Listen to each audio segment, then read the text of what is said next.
మొదటి తిమోతికి రాసిన పత్రిక 6వ అధ్యాయం. మొదటి తిమోతికి రాసిన పత్రిక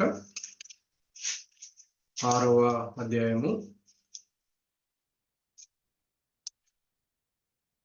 పోయిన నెలలో మనము 6వ అధ్యాయంలోనికి వచ్చాం. 6వ అధ్యాయము 10-11 వచనాలు అందరము కలిసి చదువుకుందాం. స్క్రీన్ మీద కూడా మీకు కనిపించుచున్నది. అయితే మీ సొంత బైబిళ్లను తెరిచి మొదటి తిమోతికి రాసిన పత్రిక 6వ అధ్యాయము 10-11 వచనాలు అందరము కలిసి మన సొంత బైబిళ్లను తెరిచి చదువుకుందాం. ఎందుకనగా ధనాపేక్ష సమస్తమైన కీడులకు మూలము. కొందరు దాన్ని ఆశించి 9వ వచనం నుంచి కూడా చదువుకుందాం. ధనవంతులగుటకు ఆపేక్షించు వారు శోధనలోను ఉరిలోను అవివేకయుక్తములను హానికరములైన అనేక దురాశలలోను పడుదురు. అటివి మనుషులను నష్టములోను నాశనంలోను ముంచివేయు. ఎందుకనగా ధనాపేక్ష సమస్తమైన కీడులకు మూలము. కొందరు దానిని ఆశించి విశ్వాసము నుండి తొలగిపోయి నానా బాధలతో తమ్మును తామే పొడుచుకొనిరి. రండి, ప్రభు సహాయ నిమిత్తమై మన ప్రభువైన యేసు క్రీస్తు వారి వైపు చూద్దాం, ప్రార్థన చేసుకుందాం. మా ప్రేమలిన తండ్రి, దయగలిగిన దేవ, మహిమగల రాజా, మరొకసారి యవనస్తులతో కలిసి ఈ యొక్క మొదటి తిమోతి రాసిన పత్రిక 6వ అధ్యాయము 9-10 వచనాలు కలిసి చదువుకొని ధ్యానించుకునే ధన్యత ఇచ్చినందుకు వందనములు, స్తోత్రములు. ఈ వాక్య భాగమును దీవించి ఆశీర్వదించి మా యవనస్తులతో ప్రత్యేకముగా మాట్లాడుతూ రమ్మని కోరుచున్నా. ప్రాముఖ్యంగా యూట్యూబ్లో ప్రభా ఎవరైతే వినబోచున్నారో వారందరితో ప్రత్యేకముగా మాట్లాడమని వేడుకొనుచున్నాం. మేము తండ్రి, ఈ యవనస్తుల కూడికను దీవించండి, ఆశీర్వదించండి. యవనస్తుల హృదయములలో నీ మీద ప్రేమ, నీ వాక్యం అంటే ఇష్టము, నీ వాక్యము కొరకు సమయమును వెచ్చించి ధ్యానించుటకు, తెలుసుకొనుటకు, తమ జీవితములను వెలుగుమయముగా ఆశీర్వాదకరముగా చేసుకొనుటకు యవనస్తుడికి వాక్యము ఎంతో అవసరం. అయితే ఈరోజు ప్రభా దినాల్లో యవనస్తులు మేమల తండ్రి వారి యొక్క సమయమును నీకు ఇవ్వలేకపోతున్నారు. నీ మీద ఇష్టము కలిగి ఉండటంలో తప్పిపోచున్నారు. వాక్యమును ప్రేమించుట విషయంలో తప్పిపోచున్నారు. దయల తండ్రి, ఈ యొక్క హెబ్రోను పెద్దాపురము సంఘంలో ఉన్న యవనస్తులు ఎవరైనా ఈ విధంగా ఉంటే వారితో ప్రత్యేకముగా మాట్లాడమని కోరుచున్నాం. ప్రభా, మరి ఎంతోమంది దైవజనులు ప్రభా ఎంతో ప్రయాసంతో వారి సమయమును వెచ్చించి ప్రభా ఈ యొక్క యవనస్తుల కొరకు చేయుచున్న ఈ సేవను దీవించు, ఆశీర్వదించు. ప్రభా ఈ యొక్క మాటలను యవనస్తులకు ఎంతో మేలుకరంగా ఉపయోగకరంగా చేస్తురమ్మని కోరుకొనొచ్చు. ఈ వాక్య భాగమును దీవించి ఆశీర్వదించుమని యేసు పరిశుద్ధ నామములో అడుగుచున్నాము తండ్రి, ఆమేన్. మరొకసారి చూద్దాం. ఈ యొక్క మొదటి తిమోతికి రాసిన పత్రిక 6వ అధ్యాయము 9వ వచనము 10వ వచనము స్క్రీన్ మీద కూడా కనిపించుచున్నది.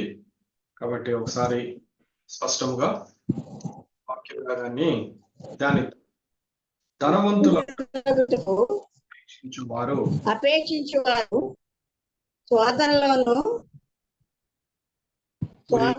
విధిలోను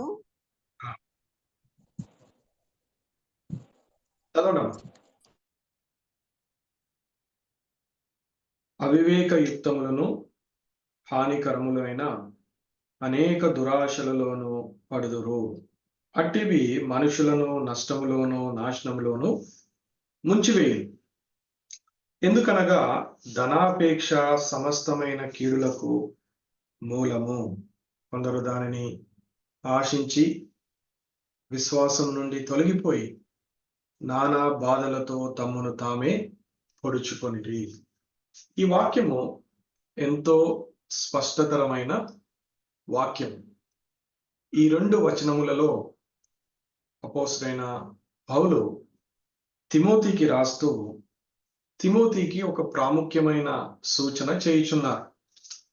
అంత మాత్రమే కాదు, తిమోతి లాంటి యవనస్తులైన మనందరికీ కూడా ఒక చక్కటి మాట.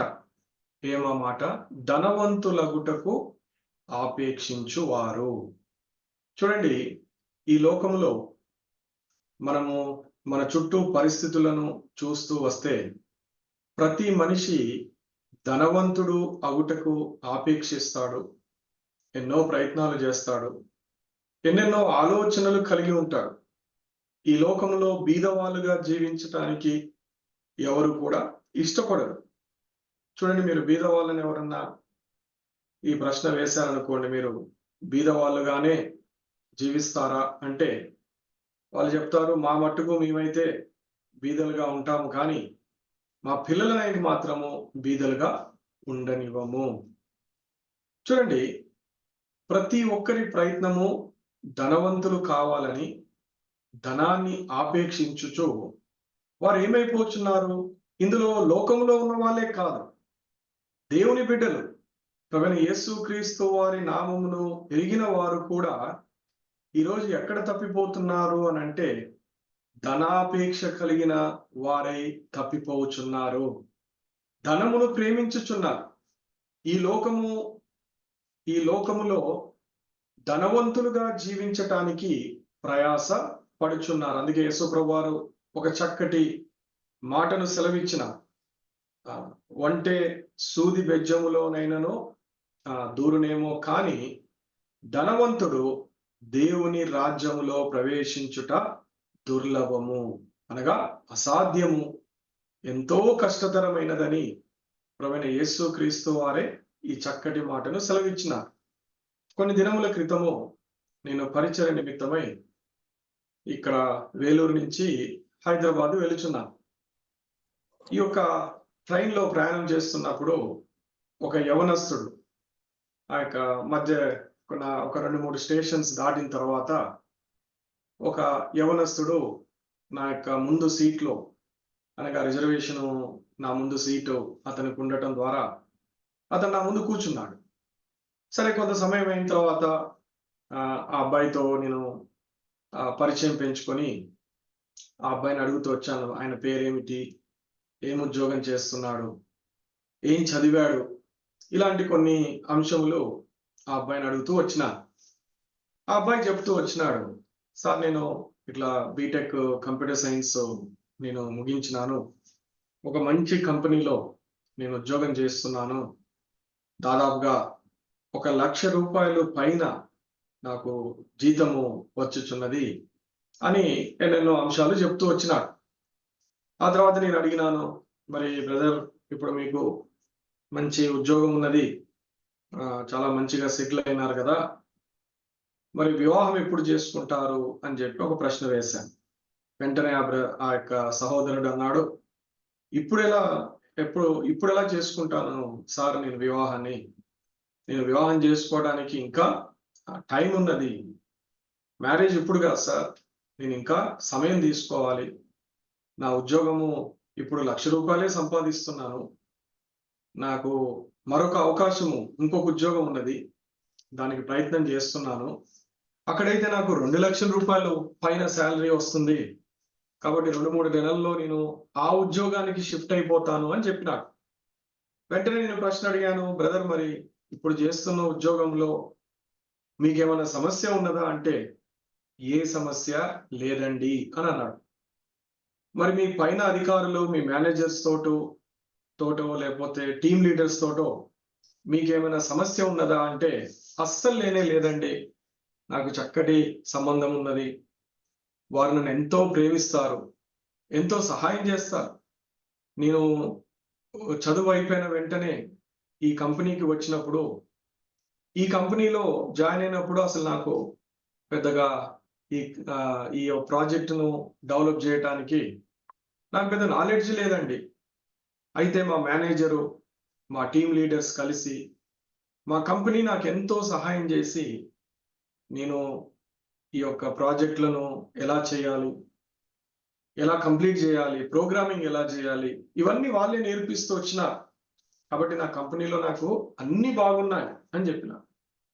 వెంటనే ప్రశ్న అడిగాను, మరి అన్ని బాగున్నప్పుడు మీరు ఎందుకు ఉద్యోగము మారాలి అనుకుంటున్నారు అని ప్రశ్న వేస్తే ఆ అబ్బాయి చెప్పింది ఒకటే ఒక మాట, సార్ నాకు 2 లక్షల రూపాయలు పైన, అనగా ఇప్పుడు చేస్తున్న ఉద్యోగానికి మరి ఆ కొత్త ఉద్యోగానికి దాదాపు 1,00,000 రూపాయలు పైన జీతం ఉంది కనుక నేను మారాలనుకుంటున్నానే తప్ప మరి ఏ కారణంతోటి కూడా నా పాత ఉద్యోగంలో, అనగా నేను ఇప్పుడు చేస్తున్న ఉద్యోగంలో సమస్య లేదు అని చెప్పినాడు.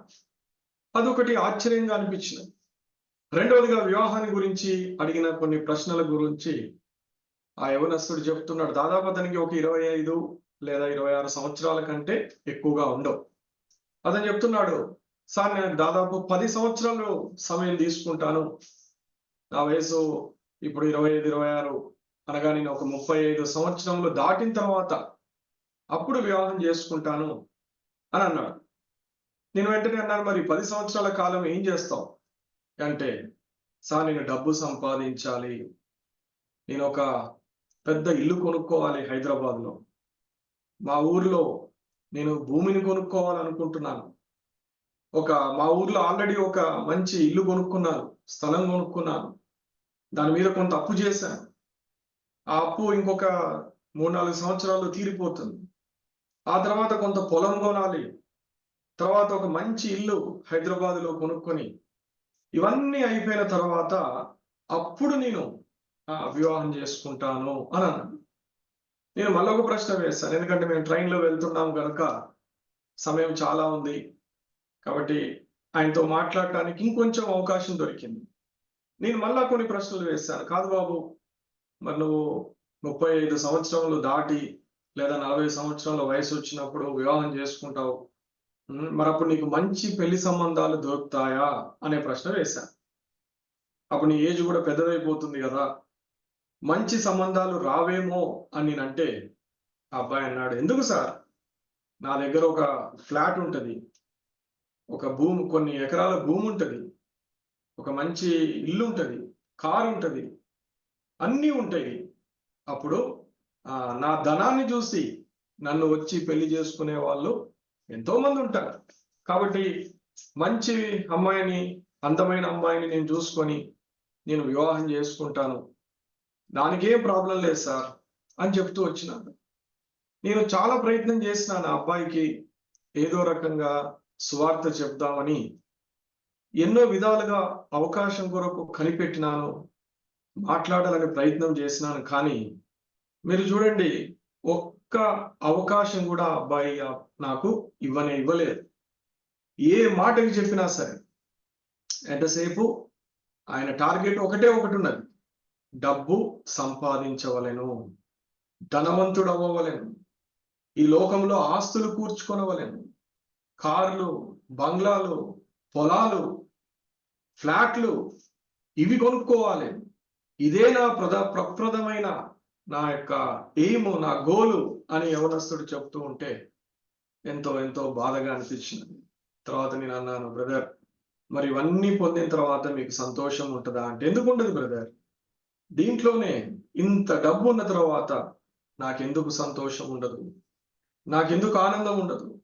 నేను అన్నాను, మరి నీ ఆరోగ్యం చెడిపోతే డబ్బు పడేసి ఆరోగ్యాన్ని కొనుక్కుంటా అంటున్నాడు. ఎన్ని మాటలు!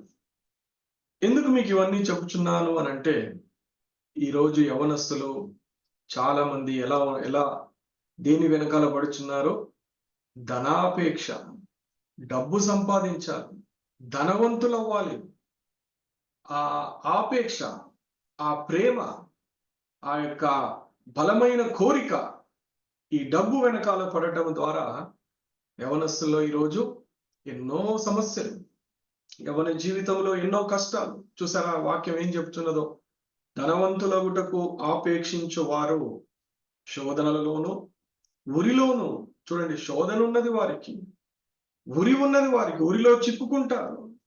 చాలా సంబంధాలు, పెళ్లి సంబంధాలు ఈరోజు ఎట్లున్నాయి? ఆ డబ్బు మీదనే పెళ్లి సంబంధాలు ఈరోజు ఏర్పడుచున్నాయి. ఒక ఇద్దరిని వివాహం చేయాలంటే దేవుని పిల్లలే, క్రీస్తుని ఎరిగిన వారే, సంఘంలో ఉన్నవారే ఈరోజు ఏం చూస్తున్నారు? డబ్బును చూస్తున్నారు. వాళ్ళ వెనకాల ఏ ధనం ఉన్నది, మా వెనకాల ఏ ధనం ఉన్నది. అబ్బాయి ఏం ఉద్యోగము, అమ్మాయి ఏం ఉద్యోగము, ఎంత సంపాదిస్తారు, ఎన్ని లక్షలు సంపాదిస్తారు, కూడగట్టుకుంటారు.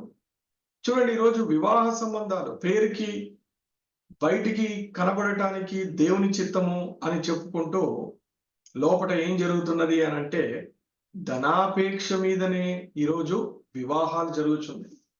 అందుకని అలాంటి వివాహాల్లో ఏమొస్తున్నది? శోధనలు వస్తున్నాయి. ఉరి చాలా మంది వివాహం చేసుకున్న తర్వాత మన ఒకనొక దినమున ఒక సహోదరిని కలిసినాను ఇక్కడ. 1 సంవత్సరం క్రితము ఆ సహోదరి యొక్క కుమారుడికి వివాహమైంది. అప్పుడు దేవుని చిత్తము, దేవుడు నాకు ఈ అమ్మాయిని చూపించినాడు, నా కుమారుడికి ఈ అమ్మాయినే చేయమని దేవుడు చెప్పినాడని చెప్పి ఆ అమ్మాయిని పెళ్లి చేసింది తన కుమారుడికి. ఆ అమ్మాయి ఒక మంచి ఉద్యోగం చేయుచున్నది, ఎంతో డబ్బు సంపాదించుచున్నది, అందరికీ దేవుని చిత్తం అని చెప్పినది. ఇప్పుడు మొన్న ఈ మధ్యలో కలిసినప్పుడు కళ్ళెమ్మ నీళ్లు పెట్టుకొని బాధతో, బ్రదర్ మా అబ్బాయి గురించి ప్రార్థన చేయండి, మా అబ్బాయి ఆ అమ్మాయితో కాపురం చేయలేకపోతున్నాడు, వాళ్ళిద్దరూ కలిసి ఉండలేకపోతున్నారు, ప్రతిరోజు వాళ్ళ ఇంట్లో గొడవలే, ప్రతిరోజు సమస్యలే. వాళ్ళకి నచ్చ చెబుదామని నేను పోతే ఆ అమ్మాయి నన్ను కూడా భయంకరంగా తిట్టినది, చెడ్డ మాటలు పలికినది నా గురించి. అసలు నేనంటే లెక్కే లేదు బ్రదర్. కనీసం నేను అత్తగారులని, మా యొక్క హస్బెండ్ ఆయన మామగారని, తల్లిదండ్రుల మేమని వెళ్ళి ఆ అమ్మాయిని బుజ్జగించాలని ఒక 4 మంచి మాటలు చెప్పడానికి పోతే ఆ అమ్మాయి ఇష్టానుసారంగా నన్ను తిట్టి గెట్అవుట్ అని చెప్పింది మా ఇంట్లో నుంచి. అప్పటి నుంచి మా అబ్బాయి ఇంటికి పోవటానికి కూడా మాకు ముఖము చెల్లట్లేదు, వెళ్ళలేకపోతున్నాం మా అబ్బాయి ఇంటికి. వాడు ప్రతిరోజు ఫోన్ చేసి నా దగ్గర ఏడుస్తున్నాడు, అమ్మా నేను ఇక్కడ ఉండలేకపోతున్నాను, అమ్మా నా వల్ల కావట్లేదు, ఈ మనిషితో నేను కాపురం చేయలేకపోతున్నాను, నాకు 2 దారులు ఉన్నాయి, ఒకటి అమ్మాయి నుంచి విడిపోవటం, విడిపోయి నీ దగ్గరికి రావటం, లేదంటే నేను చచ్చిపోవటం. ఈ 2 దారులు నాకున్నాయని చెప్పి ఆ కుమారుడు ఏడుస్తున్నాడు. బ్రదర్ నాకేం చేయాలో అర్థం కావట్లేదని కొన్ని దినాల క్రితం ఆ సహోదరి కలిసి ప్రార్థన చేయమని చెప్తే ఎంతో బాధ అనిపించినది. 1 సంవత్సరం క్రితమే ఆ పెళ్లి కార్డు తీసుకొని ఆ సహోదరిని నాకు ఇచ్చినప్పుడు నేను ఆ యొక్క సహోదరిని అడిగిన ఒకే ఒక ప్రశ్న, అక్క మీరు దేవుని చిత్తాన్ని తెలుసుకున్నారా అంటే, స్పష్టంగా తెలుసుకున్నాను బ్రదర్, దేవుడు నాతో మాట్లాడినాడని బైబిల్ తెరిచి 2-3 రెఫరెన్స్లు కూడా చూపించింది. అన్న ఇగో ఈ యొక్క సహోదరుడా, ఈ అంశం ద్వారా, ఈ మాట ద్వారా, ఈ రిఫరెన్స్ ద్వారా దేవుడు నాతో మాట్లాడినాడు, కాబట్టి మేము వివాహం పెట్టుకున్నాము, మీరు రండి సంతోషంగా మా సంతోషంలో పాలు పొందండి అని చెప్పి ఆవిడ కోరుకుంది. చూడండి, 1 సంవత్సరం తిరిగిన తర్వాత పరిస్థితి ఎట్లున్నది? వారిద్దరూ కలిసి ఒకటిగా ఉండలేకపోతున్నారు, ఎవరి మాట వినలేని పరిస్థితి. ఆ రోజు ఏం చూసినారు? ఉద్యోగం చూసినారు, నెల వచ్చే జీతాన్ని చూసినారు, వాళ్ళ వెనకాలన్న ఆస్తిపాస్తుల్ని చూసినారు. అయితే సంఘానికి, మాలాంటి వాళ్లకు, అనేకులకు ఏమని చెప్పినారు? ఇది దేవుని చిత్తము అని చెప్పినారు. చూసినారా ఈ రోజుల్లో ఎంతమంది దేవుని పిల్లలు, క్రైస్తవులు, విశ్వాసులు ఈ విధానంలో ఈ రకంగా తప్పిపోతున్నారు. ధనం వెనకాల పడి, ధనాన్ని చూస్తూ, ధనాన్ని ప్రేమిస్తూ, ధనం కొరకు ప్రయాసపడుతూ తమ జీవితాలను, తమ పిల్లల జీవితాలను, తమ ఆత్మీయ జీవితాలను నాశనం చేసుకుంటున్నారు. చూసారా? హానికరమైన దురాశలలో పడుచున్నారు. అవి హానికరమైన దురాశలు, అవి భయంకరమైన నష్టాన్ని, భయంకరమైన నాశనాన్ని దేవుని పిల్లల జీవితాల్లో తెస్తున్నది. ఇది మనం గమనించుకోలేకపోతున్నాం. డబ్బు ఈరోజు మనిషికి డబ్బే లోకమైపోయింది. డబ్బే ప్రపంచము, డబ్బే సమస్తము, ఆస్తి, ఇల్లులు, ఫ్లాట్లు, కార్లు. ప్రియ సహోదరా, చూడండి, ధనాపేక్ష సమస్త కీడులకు మూలము. కాబట్టి ధనాన్ని వెనకాల పడ్డామా, దేవుని చిత్తాన్ని పక్కన పెట్టి ధనాన్ని చూసినామా, ఏముంది? కీడు అక్కడి నుంచే మొదలవుతుంది. అది ఒకటి కాదు, రెండు కాదు, సమస్తమైన కీడులు, అన్ని రకముల కీడులు చుట్టుకుంటాయి. ఏ మనిషి అయితే ధనాన్ని ప్రేమిస్తాడో, ఏ మనిషి అయితే ధనాన్ని కోరుకుంటాడో, ఏ మనిషి అయితే దేవుణ్ణి ధనమీ ప్రభువా అని అడుగుతాడో, ధనవంతుని చేయమని యేసు ప్రభువారే ధనవంతుడై ఉండి ఈ లోకంలో ఎట్లా జీవించినారు? దరిద్రుడిగా జీవించినాడు. యేసు ప్రభువారు దేవాది దేవుడు, ఆయన సమస్త ధనమునకు అధిపతి, సమస్తాన్ని సృష్టించిన దేవుడు ఈ భూలోకములో మన మధ్యలో ఎలా జీవించినాడు? పేదవాడిగా, బీదవాడిగా, ప్రియ సహోదరా, దరిద్రుడుగా ఈ లోకాన జీవించినాడు. మరి యేసు ప్రభు వారే అలాగే జీవిస్తే, మరి యేసు ప్రభు పిల్లలమని చెప్పుకునే మనము ధనవంతులు ఎలా కాగలము? ధనవంతుడుగా ఎలా జీవిస్తాం? ధనవంతుడు కావాలని ఎలా కోరుకుంటాం? అందుకనే కీడు నిన్ను చుట్టుకుంటున్నది, నాశనము ముంచివేయుచున్నది, భయంకరమైన నష్టము నీ జీవితాన్ని తాకుచున్నది, హానికరమైన దురాశలు నిన్ను ముంచెత్తుచున్నది, నానా బాధలతో పొడుచుకొనుచున్నాడు. నానా బాధలు. ఇప్పటికి మీకు 2 ఉదాహరణలు చెప్పాను. ఒకటేమో ఆ పిల్లగాడిది, నన్ను ట్రైన్లో కలిసిన అబ్బాయిది. బహుశా అబ్బాయి అన్యుడు, దేవుని ఎరగనివాడు. ఆ అబ్బాయి జీవితము ముందు ముందు ఎట్లుంటుందో నేను ఊహించగలను. అయితే ప్రియ సహోదరా, మరి ఈ సహోదరి యొక్క పరిస్థితి ఏంటి? ఆమె కుమారుడి పరిస్థితి ఏంటి? ఇట్లా ఎంతమంది, బహుశా మీకు తెలిసిన వాళ్ళల్లో అనేకులు ఉండొచ్చు ఇలాంటి బాధాకరమైన జీవితాలు జీవిస్తున్నవారు. కాబట్టి యవనస్తుడా, నువ్వు వివాహం చేసుకోబోతుంటే ధనాన్ని చూడమాక, ఆ వెనకాల ఉన్న ఉద్యోగాన్ని చూడమాక, పడే జీతాన్ని చూడమాక, ఆ అమ్మాయికో లేదా అబ్బాయికో ఏమున్నది, ఎంత ధనం ఉన్నది, ఎన్ని ఆస్తులు ఉన్నవి, ఏ ఉద్యోగము, ఎంత జీతము, ఇవన్నీ చూడమాక. ఒకటే ఒకటి చూడు, ప్రభు చిత్తము ఈ వ్యక్తిని వివాహము చేసుకొనుట అనేది ప్రభు చిత్తము అయ్యున్నదా లేదా? ఇదే దేవుని చిత్తమైతే, దేవుడు నీకు సమాధానం ఇస్తే ఆ వ్యక్తిని ఎన్నుకో. ప్రభు నీకు సహాయపడును, సహాయం చేయను. ప్రభు తన ఆలోచనను నీకు చెప్పును. అయితే ఇవన్నీ కాకుండా ఈ లోకపరమైన ఈ ధనాన్ని చూస్తే రానున్న దినాల్లో ఇదిగో ఇక్కడ చూపిస్తున్నా, ఇక్కడ కనబడుతున్నా ఈ ప్రతి విధమైన శోధన, హాని, చెడు, నష్టము, నాశనము, విపత్తులు, ఇవన్నీ ధనము అనేది కేంద్రీకృతముగా మన జీవితాల్లో పుట్టుంది. ఒకసారి వివాహం చేసుకున్న తర్వాత మళ్ళీ మార్చుకోలేవు, వదిలివేయలేవు, విడిచిపెట్టలేవు, పారిపోలేవు. నువ్వు అక్కడనే బందీవైపోతావు.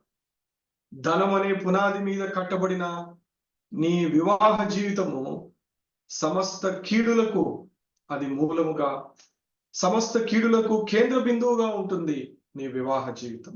రండి ఇంకొన్ని శ్రేష్టమైన మాటలు చూద్దాం. ధనము ఎంత భయంకరమైన నష్టాలు తీసుకొస్తుంది. కొన్ని మాటలు మీ ముందుకు తీసుకురావడానికి ఇష్టపడుచున్నాం. చూస్తారా ఒక చక్కటి మాట? మొదటి సమూయేలు గ్రంథము 8వ అధ్యాయము మొదటి 5 వచనాలు స్క్రీన్ మీద కూడా ఉన్నది.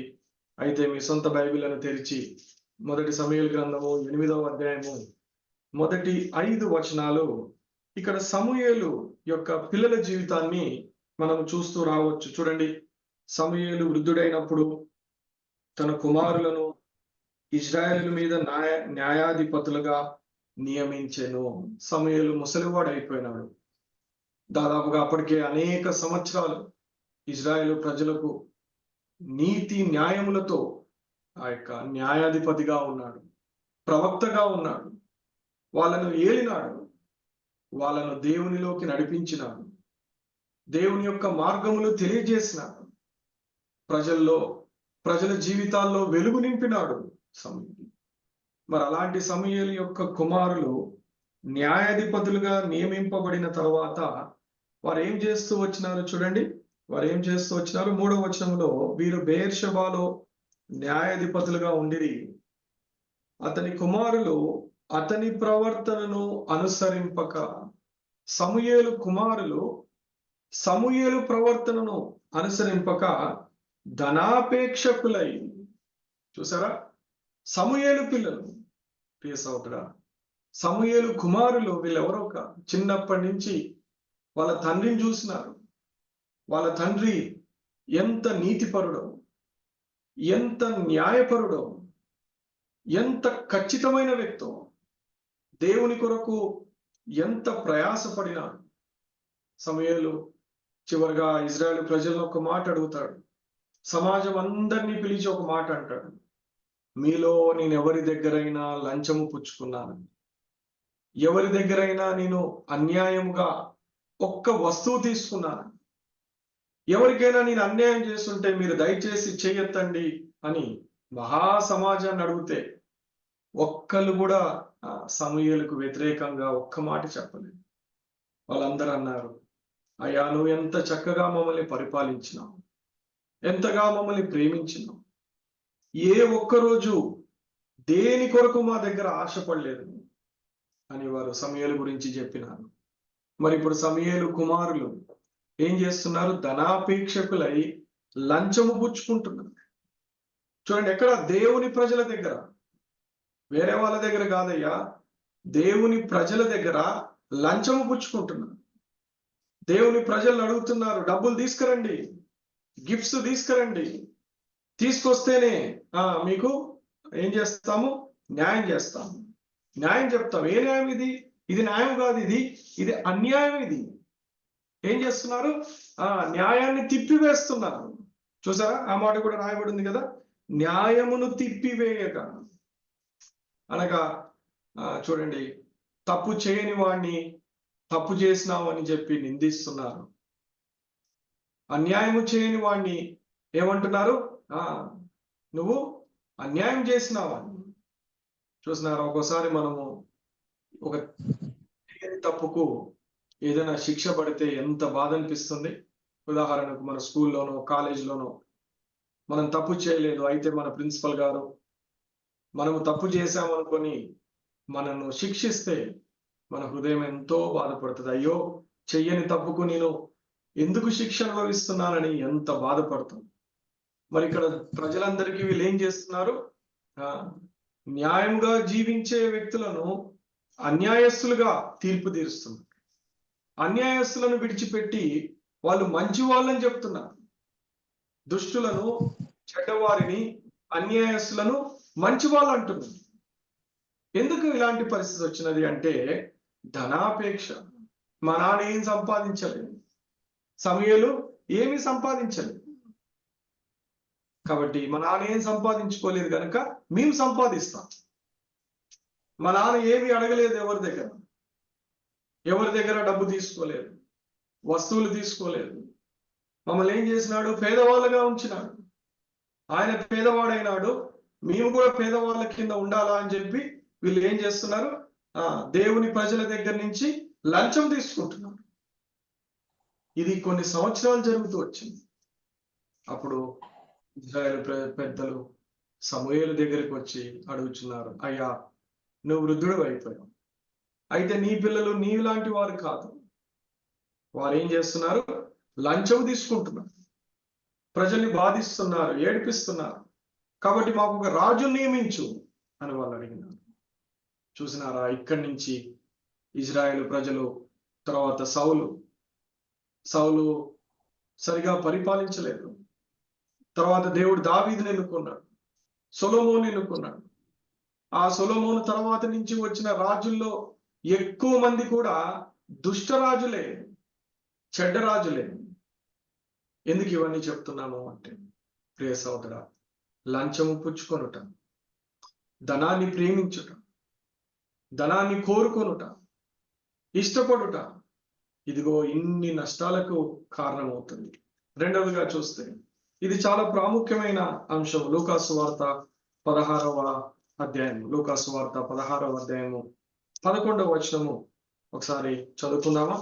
కొత్త నిబంధన గ్రంథంలో లూకా రాసిన సువార్త 16వ అధ్యాయము 14వ వచనము చదువుకుందామా అందరం కలిసి?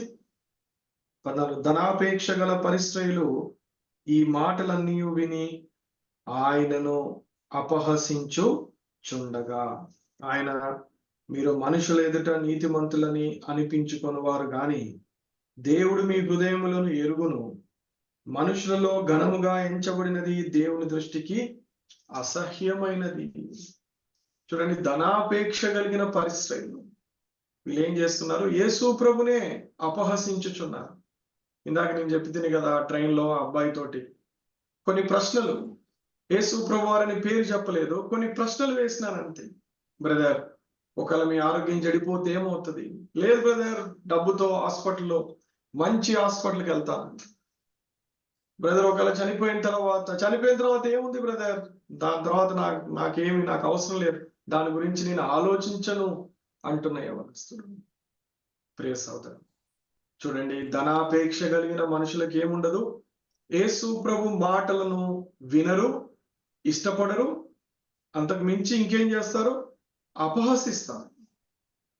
మరి నువ్వు కూడా ధనాన్ని కోరుకుంటే రేపొద్దున నీకు జరిగేది ఏంటి? నీ జీవితంలో ప్రభువారి మాటలను వినవు, పైగా దేవుని మాటలను అసహించుకుంటావు, అపహాసించుకుంటావు. పరిస్థితులు కూడా వారి ధనాన్ని బట్టే యేసు ప్రభువారిని ఏం చేసినారు?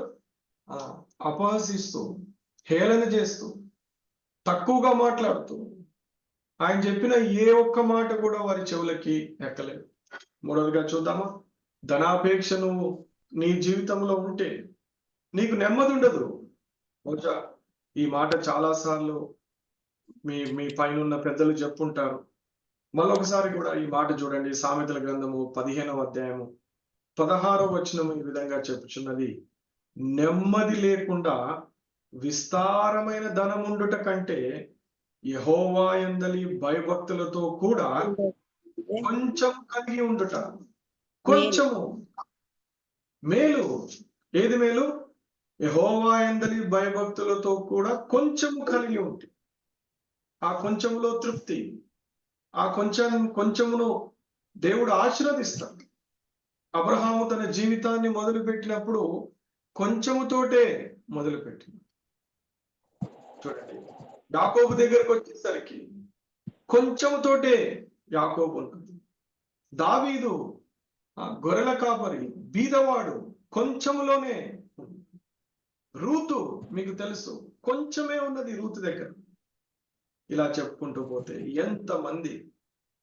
యోసేపు ఐగుప్తుకు పంపించినప్పుడు ఏమీ లేదు యోసేపు దగ్గర, అయితే యెహోవా యందలి భయభక్తులు కలిగిన జీవితం ఉన్నది యోసేపు. ఇంకా చెప్పుకుంటూ వెళితే ఎంతమంది బైబిల్ గ్రంథంలో చూస్తే కొంచెముగా కలిగిన వారిని దేవుడు ఏం చేసినాడు? బహుగా ఆశీర్వదించాడు. వారి భయభక్తులు కలిగిన జీవితాన్ని చూసి బహుగా ఆశీర్వదించిన. అయితే విస్తారమైన ధనము కొరకు ప్రయాసపడతావా? కోరుకుంటావా? నీకు వస్తుందో రాదో అది వేరే విషయం, కానీ ఆ ధనాన్ని ప్రేమించటము, నేను ధనవంతుడుగా ఉండాలి అనుకోవటం, దాని కొరకు ప్రయాసపడటం, ఆలోచించటం, మనసులో తీర్మానం చేసుకోవటం, నేను ధనవంతుడు కావాలి అనుకోవటం, ఇవన్నీ ప్రియ సోదరా నీకేం చేస్తాయి? నెమ్మది లేకుండా చేస్తాయి. ఇప్పుడు నువ్వు నిర్ణయం తీసుకోవాలి. నెమ్మదితో జీవిస్తావా? మేలుతో జీవిస్తావా? నెమ్మదితో జీవిస్తావా? లేకపోతే శోధనలో కీడులతో జీవిస్తావా? దుఃఖముతో జీవిస్తావా? నువ్వు నిర్ణయం తీసుకోవాలి. నీకు నెమ్మది కావాలా? మేలు కావాలా? లేదా దుఃఖము కావాలా? కీడు కావాలా? నష్టము కావాలా? అశాంతి, కుటుంబంలో సమస్యలు. మీరు చూడండి, ధనవంతుల కుటుంబాలు పైకి ఎంతో మంచిగా కనిపిస్తాయి. చూడండి, ఒక చక్కటి సామెత ఉంది, మేడి పండు చూడు మేలిమయుండును, దాని పొట్ట విప్పి చూస్తే ఏముంటాయంట? పురుగులు ఉండును. అట్లనే ధనవంతుల జీవితాలు పైకి అందముగా, రమ్యముగా, రంగురంగుల జీవితాలు. అయితే వారి జీవితాలు విప్పి చూస్తే ఎన్నో ఎన్నో శోధనలు, కీడులు, దురాలోచనలు, అశాంతి, నెమ్మది లేని జీవితాలు. ప్రియ సహోదరా, ఇప్పుడు నిర్ణయం తీసుకోవాలి యవనస్తుడా, ఏ జీవితం నీకు కావాలి? చివరిగా ఒక 4వ అంశానికి వస్తాము. ద్వితీయోపదేశ కాండము 16వ అధ్యాయము 19వ వచనం ఈ విధంగా చెప్పు, నీవు న్యాయము తప్పి తీర్పు తీర్చకూడదు, పక్షపాతము చేయకూడదు, లంచము పుచ్చుకొనకూడదు. ఏలైనగా లంచము జ్ఞానుల కన్నులకు గుడితనము కలుగు, నీతిమంతుల మాటకు అపార్థము పుట్టించు. ఇక్కడ లంచము అంటే చాలా మంది అనుకుంటారు, బహుశా నేను లంచం ఏం తీసుకోవట్లేదు అని అనుకుంటారు. మీకు తెలుసా, ఇంగ్లీష్ బైబిల్లో అందుకే ఆ పైన ఆ మాట రాయించి పెట్టడం జరిగింది. ఇంగ్లీష్ బైబిల్లో ఉన్నది లంచము అనే ఆ మాటకు ఇంగ్లీష్ బైబిల్లో ఉన్నది గిఫ్ట్స్ అని రాయబడింది. గిఫ్ట్. చూసారా, ఈ రోజుల్లో ఎక్కడ చూసినా గిఫ్టే. ఎవరైనా మన ఇంటికి వచ్చినారా, వాళ్ళు ఏం గిఫ్ట్ తెచ్చినారు? పోనీ మనం ఎక్కడికైనా పోయినామా, ఏం గిఫ్ట్ ఇచ్చినాము? Gift gift. చూసారా, gift doth blind the eyes of the wise. Gift అనేది ఏం చేస్తుంది? జ్ఞానుల కనులకు గుడ్డితనము కలుగజేస్తుంది. డబ్బే కాదు ప్రియ సహోదరా, మనీ కాదు. ఇక్కడ ఏ గిఫ్ట్ అయినా సరే, అది ఎవరిచ్చినా సరే, ఎందుకు ఇస్తున్నారు, ఏ కారణంతో ఇస్తున్నారు, అదే ఆలోచన చేయాలి. ఉదాహరణకు వివాహము జరుగుతున్నది. ఆ వివాహానికి వచ్చిన కొంతమంది ఏం చేస్తారు, ఆ యొక్క పెళ్లి కుమారుడు పెళ్లి కుమార్తెను వారిని ఆ యొక్క సంతోషపరచుటకు కొన్ని గిఫ్ట్స్ తీసుకొని వస్తారు. ప్రియ సోదరా, దానికి ఆ గిఫ్ట్ కాదు ఇక్కడ. ఏ కారణం లేకుండా కొంతమంది గిఫ్ట్లు తీసుకొని వస్తారు నీ దగ్గరికి, ఉట్టిగానే ఇస్తారు గిఫ్ట్స్. చూసారా, అబ్బాయిలు అమ్మాయిలకి గిఫ్ట్లు ఇస్తారు, అమ్మాయిలు అబ్బాయిలకు గిఫ్ట్లు ఇస్తారు. లేకపోతే మంచి మంచి భోజన పదార్థాలు గిఫ్ట్లుగా ఇచ్చేవాళ్ళు కొంతమంది ఉన్నారు. నచ్చిన వస్తువులు కొనిచ్చి ఆకట్టుకోవడానికి ప్రయత్నం చేసే వాళ్ళు ఉన్నారు. ఈరోజు బాధాకరం, దేవుని పిల్లలు యవనస్తులైన మీరు ఇలాంటి గిఫ్ట్స్ ఏమైనా తీసుకుంటున్నారా? ప్రశ్న వేసుకోవాలి. ఎవరైనా కారణము లేకుండా తెలియని వ్యక్తి, నీకు సంబంధం లేని వ్యక్తి ఒక గిఫ్ట్ తీసుకొని నీ దగ్గరకు వస్తుంటే నువ్వు సంతోషంగా తీసుకుంటే నష్టపోతావు. తీసుకొచ్చే గిఫ్ట్ వెనక ఆ మనిషి యొక్క ఆలోచన ఎంతో భయంకరమైన ఆలోచన కలిగి ఉంటాడు. అది నీకు ఇప్పుడే తెలియదు. ఇప్పుడు ఆ గిఫ్ట్ తీసుకొని వచ్చిన వెంటనే నువ్వు సంతోషంగా తీసుకుంటావు. ఆ తర్వాత ఆ కుటిలమైన ఆలోచనలో చిక్కుపడతావు. అందుకనే దేవుని వాక్యం స్పష్టంగా చెప్పుచున్నది, ఏలైనగా లంచము జ్ఞానుల కన్నులకు గుడ్డితనము. జ్ఞాని కన్నుకే గుడ్డితనము. మరి నీ పరిస్థితి, నా పరిస్థితి ఏంటి?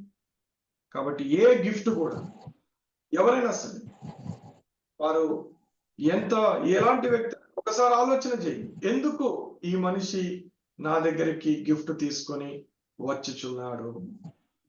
నీతిమంతుల మాటలు కూడా అపార్థాలు పుట్టించబడతాయి. లంచము అంటే ప్రియ సోదర, లంచం అనే పదాన్ని మార్చి గిఫ్ట్ అనే పదాన్ని పెట్టుకో. ఇప్పుడు దేవుని పిల్లలు గిఫ్ట్లు తీసుకోవచ్చా? ఆలోచన చేయి. ఏ కారణంతో, ఏ సందర్భము, ఏ పరిస్థితుల్లో ఈ గిఫ్ట్ వస్తుంది?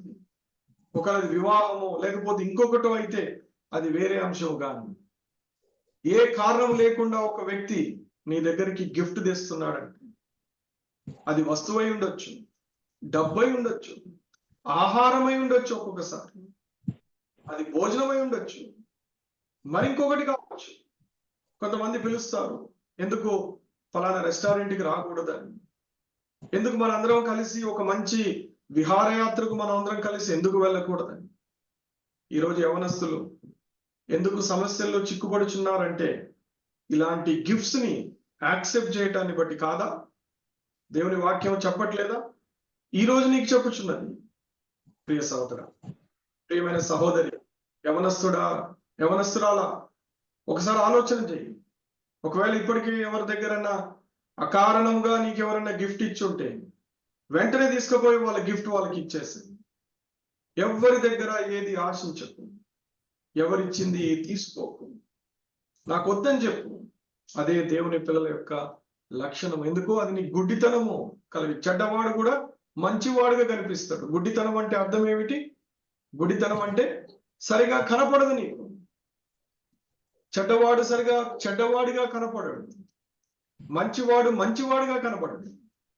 అదే గుడ్డితనం అంటే. ఒక చెడ్డవాడు నీ దగ్గరికి గిఫ్ట్ తీసుకొని వస్తే, ఆ గిఫ్ట్ను తీసుకున్న తర్వాత ఆ చెడ్డవాడు నీకు మంచివాడుగా కనిపిస్తాడు. ఈరోజు ఆడపిల్లలు చాలా మంది ఇలాంటి చెడ్డ వాళ్ళ యొక్క జీవితాలు, వాళ్ళ ద్వారా తమ జీవితాలను మోసపరుచుకుంటున్నారు. వాళ్ళు ఇచ్చే గిఫ్ట్స్, వాళ్ళు ఇచ్చే ఆహారము, వాళ్ళు చేసే హడావుడి, వాళ్ళు చేసే పనులు, ఇవన్నీ చేసి ఆడపిల్లలు ఏం చేస్తున్నారు? చెడ్డవారు లొంగ తీసుకుంటున్నారు. ఎందుకు? గిఫ్ట్స్. అదే ఆ గిఫ్ట్ అనేది నువ్వు తీసుకోకుండా ఒక మంచి తీర్మానం చేసుకున్నావా? ఈ రోజు నుంచి, ఈ క్షణం నుంచి అకారణముగా, అసందర్భముగా, పరిచయము లేని వ్యక్తి, తెలియని వ్యక్తి, ఇంకెవ్వరైనా సరే ఏది ఇచ్చినా సరే, అది డబ్బే కావచ్చు, వస్తువే కావచ్చు, ఆహారం కావచ్చు, విహారయాత్ర కావచ్చు, ఏ గిఫ్ట్ అయినా సరే నేను తీసుకోను అనే నిర్ణయం తీసుకుంటే నువ్వు కాపాడబడతావు, రక్షించబడతావు, నీ కన్నులు బాగా కనిపిస్తాయి. అప్పుడు నువ్వు సరిగ్గా చూస్తావు, ఎవడు చెడ్డవాడో తెలుసుకుంటావు, ఎవడు మంచివాడో తెలుసుకుంటావు. చెడ్డ వాళ్ళకి దూరంగా ఉంటావు, మంచి వాళ్ళకు దగ్గర అవుతావు. ప్రియ సోదరా, కాబట్టి ఈ మాటను చాలా జాగ్రత్తగా గమనించమని కోరుచున్నాను. ఎట్లా మనము ఈ యొక్క ధనాపేక్ష నుంచి బయటపడగలము? కొన్ని మాటలు త్వరగా చెప్పి ముగిస్తాం, సమయము అయిపోతున్నది కనుక. కొన్ని మాటలు, how to overcome the love of money. ఇప్పటి వరకు మీకు ధనాపేక్ష వల్ల వచ్చే 4 రకములైన కీడుల గురించి మీకు చెప్పినాము. చూసారా? న్యాయము తప్పిపోతుంది. సమయాలు పిల్లలు ఏం చేసినారు? న్యాయాన్ని తిప్పివేసినారు, న్యాయాన్ని అన్యాయం చేసినారు, అన్యాయాన్ని న్యాయం చేసినారు. రెండవదిగా చూసాము, పరిశ్రయులు ఏం చేసినారు?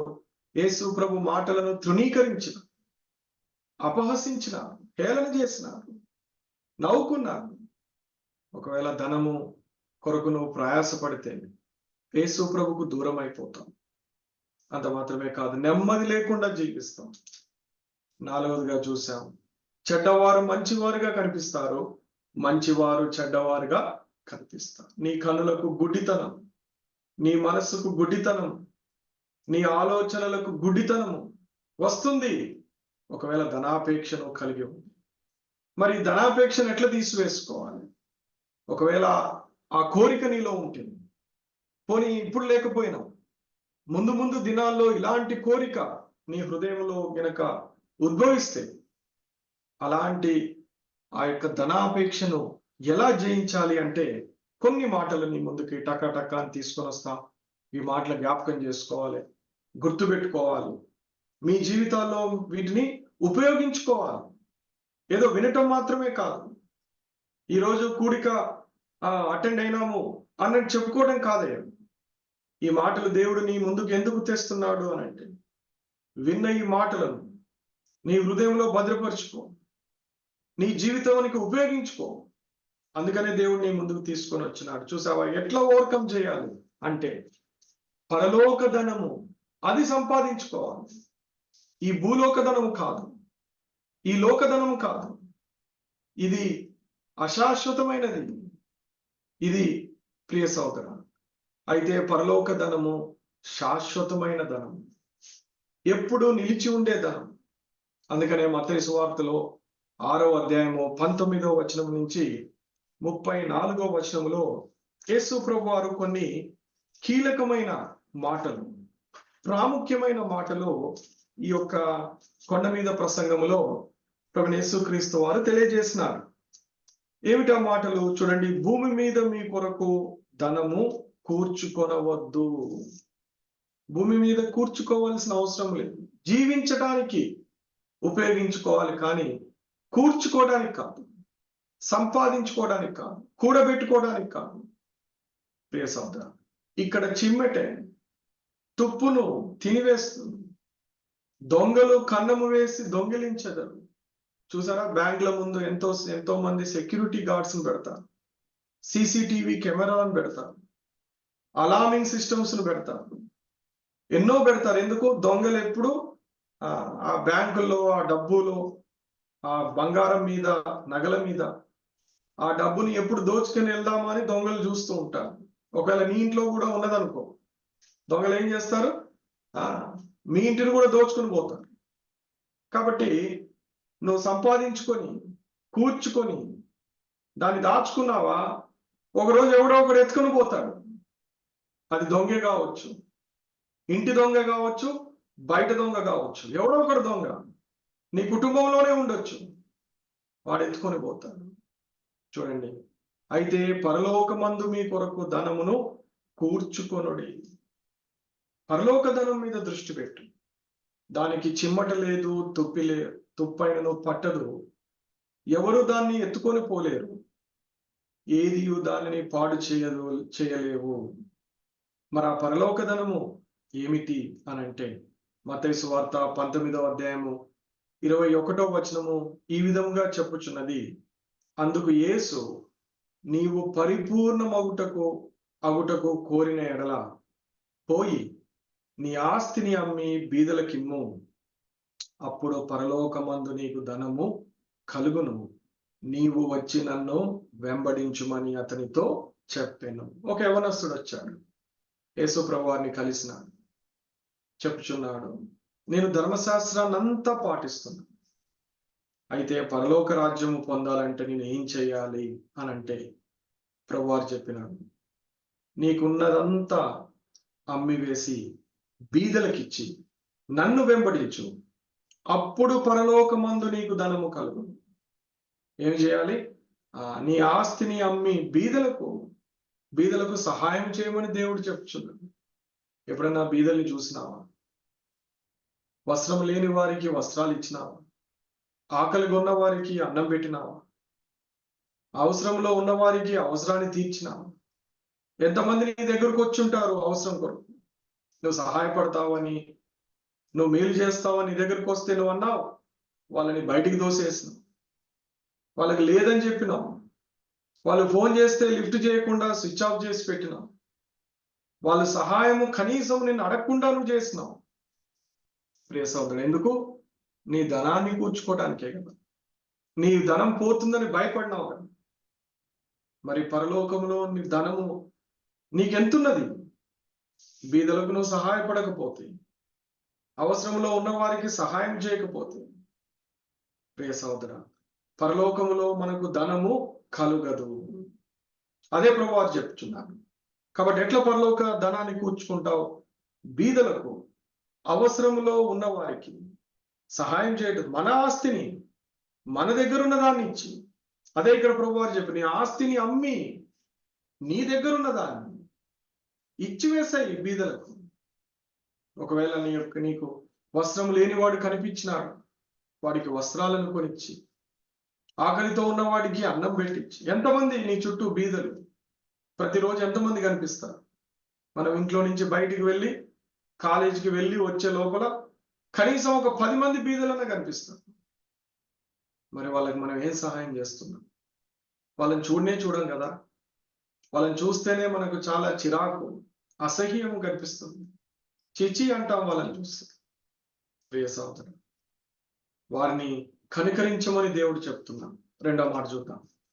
నీ ధనం ఎక్కడుంటుందో నీ హృదయం కూడా అక్కడనే.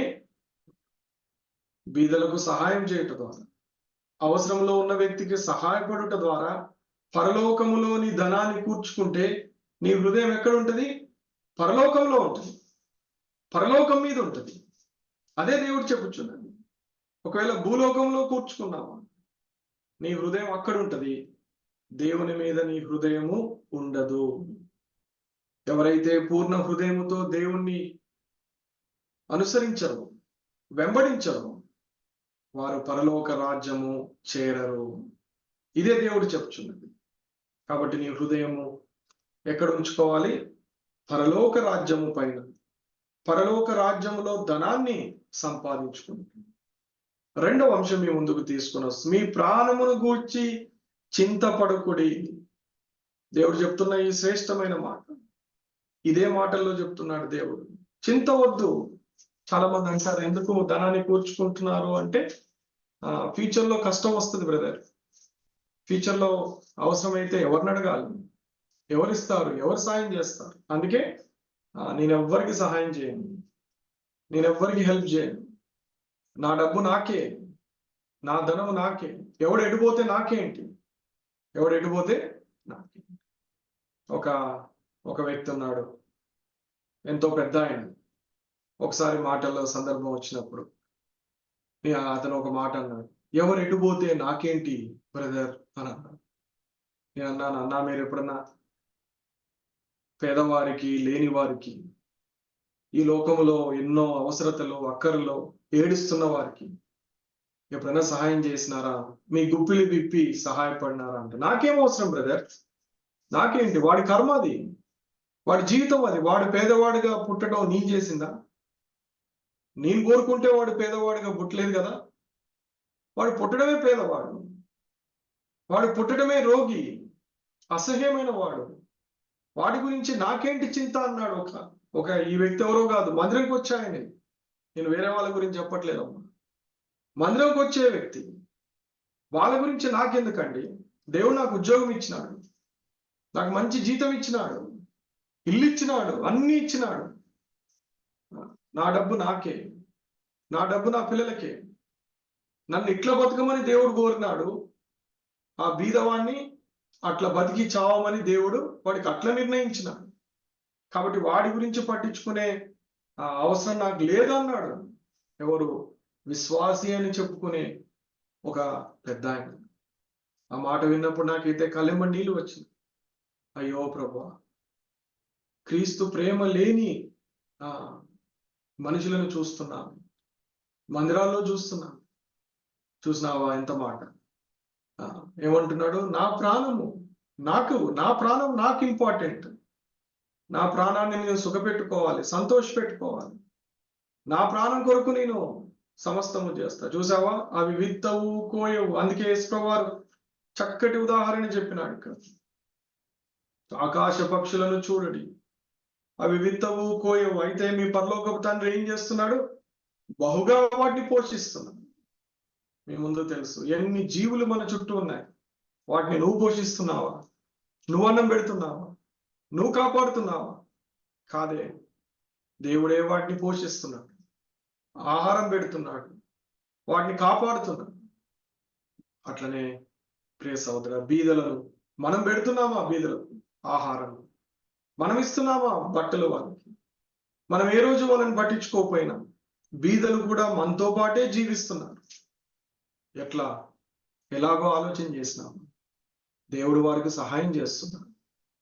ఆ సహాయంలో నువ్వు కూడా పాలు పంచుకుంటే క్రీస్తు ప్రేమను ఈ లోకానికి చూపించిన వాడు అవుతాం.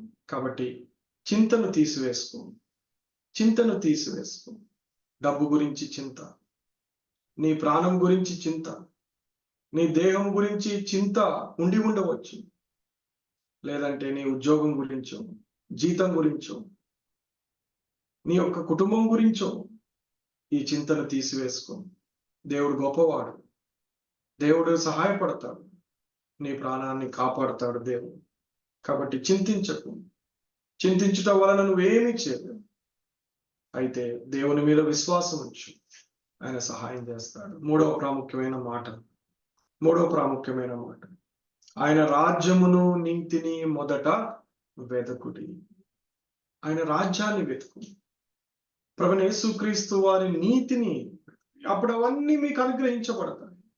దేవుడికి తెలుసు నీ అవసరం, దేవుడికి తెలుసు నీకు ఏ ఉద్యోగం కావాలో, దేవుడికి తెలుసు నీకు ఎంత జీతం ఇవ్వాలో, దేవుడికి తెలుసు నీ అవసరాలు, నీ అక్కరలు, నీ కుటుంబంలో ఏం కావాలో, ఏ వస్తువు ఇవ్వాలో దేవుడికి క్షుణ్ణంగా తెలుసు ప్రియ సహోదరు. తెలియదనుకో మాకు. మనం అనుకుంటాం ప్రభుకి చిన్న తెలుసా? తెలుసు, అన్నీ తెలుసు. సమస్తము ఎరిగిన దేవుడు.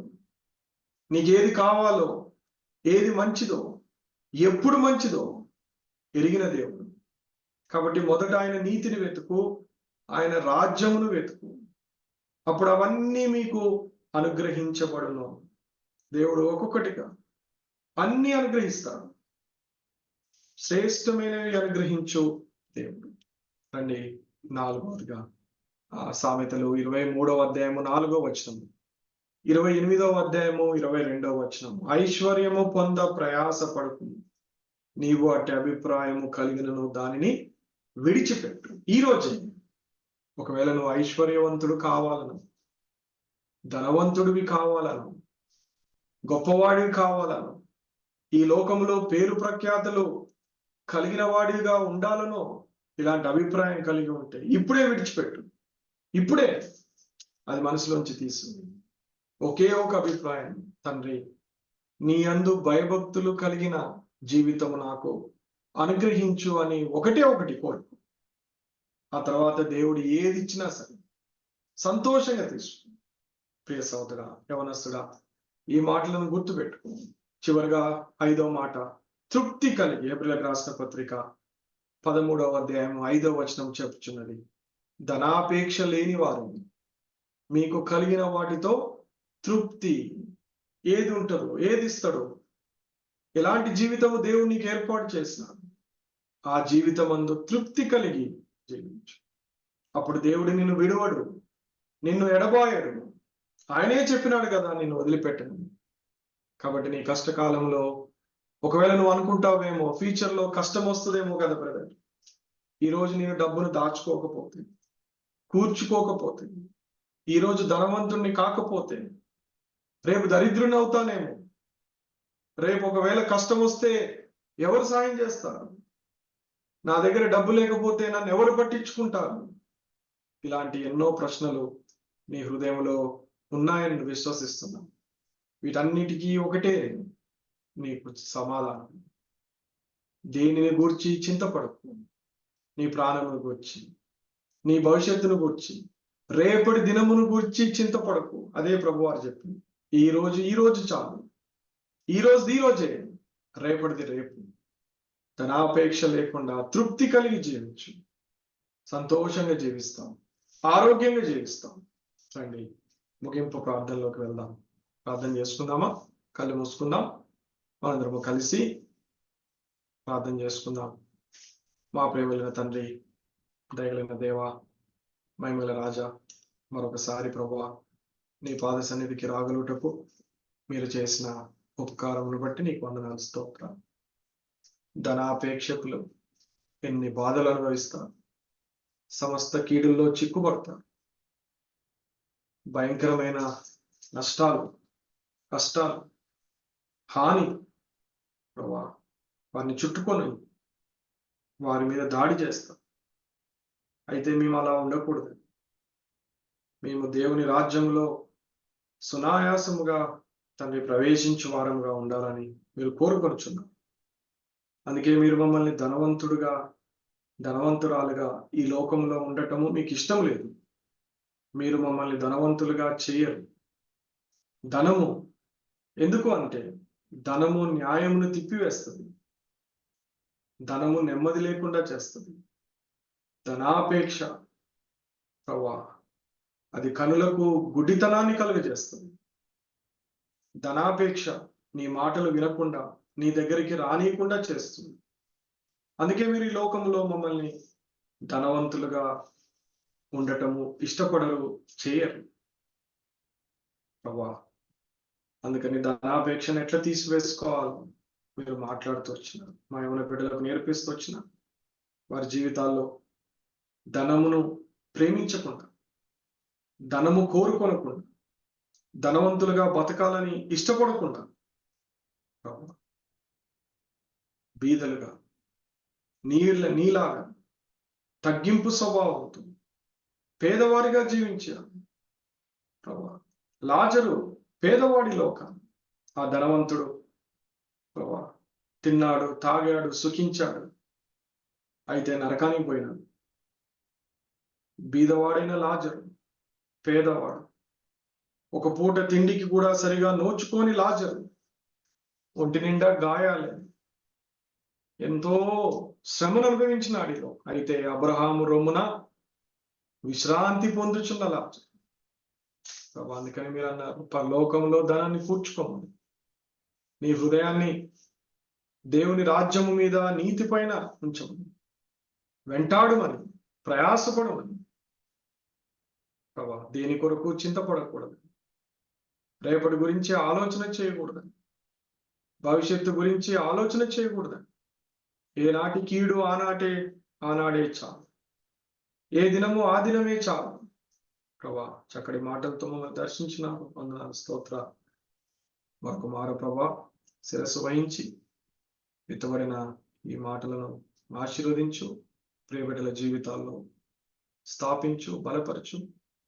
అపవాది ఈ మాటలను ఎత్తుకొని పోకుండా మీరే భద్రపరచు. వారి జీవితాల్లో ఈ మాటలు ఉపయోగించుకున్నట్టుకు సహాయం చేయమని కోరుచు. ఇచ్చిన ఈ మంచి తరుణాన్ని, సమయాన్ని బట్టి వందనాలు, స్తోత్రాలు చెల్లిస్తూ ఈ యొక్క యవనస్తుల కూడికను దీవించు, అనేక మంది యవనస్తుల్ని ఆకర్షించు. ప్రభా, లోకంలో తండ్రి లోకాన్ని ప్రేమిస్తున్న యవనస్తుల్ని పిలువు. ఈ పరిచయం దీవించు. మరొక మారు ఘనమైన నామాన్ని హెచ్చిస్తూ యేసు నామంలో అడుగుచున్నాము తండ్రి.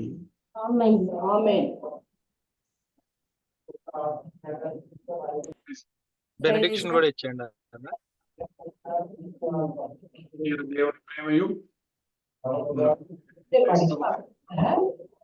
అమూల్యమైన కృపయు పరిశుద్ధాత్మ దేవుని యొక్క